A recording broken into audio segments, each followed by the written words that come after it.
I'm very curious as to your perception of attaining a sustainable film industry where government intervention isn't necessarily a requirement.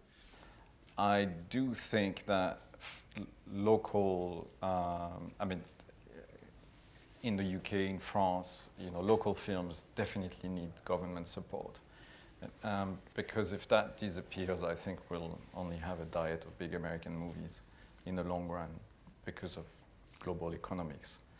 So I'm a huge supporter of anything that can help making local films and promote local culture. And I'm not saying that because I'm French, but I've lived all my working life in the UK.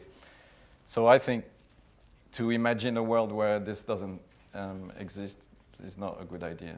I'd say that a certain amount of entrepreneurialism on the part of producers is needed as much as support from lottery or other kind of public funding agencies. We're structuring our recoupment of our investments in development and production so that, it's kind of a sort of forced sustainability, if you like, but we're creating a recoupment for the producer from our investments so that you could reinvest from our development and our production investment without coming back to us, which is designed to take a bit of the burden off the lottery fund, but only so that it's freed up for somebody else. And I agree with Zav, you can't, it's necessary, particularly when exhibition and ancillary markets are not supporting a certain type of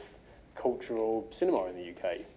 And if it's not getting the market behind it, that's what we're there for.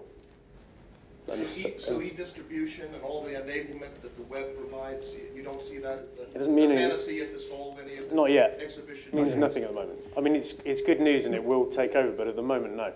Just one model that we've been seeing, not every film producer also wants to produce television, of course, but it is one way of making a company more sustainable if you've got some steady TV revenue coming in alongside waiting for a film to get financed.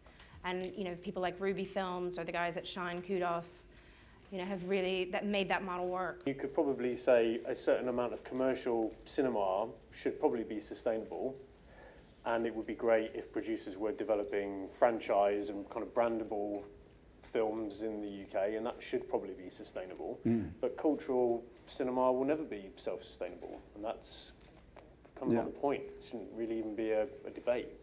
From an economics point of view, the digital world is just replacing pay TV and VHS 20 years ago. The landscape is changing, and at the moment in the digital landscape there is a lot of competition between the Netflixes and the Love Films and the iTunes. The last 2-3 years it's been really healthy in terms of, from a distribution point of view, in terms of investing in films and making decisions.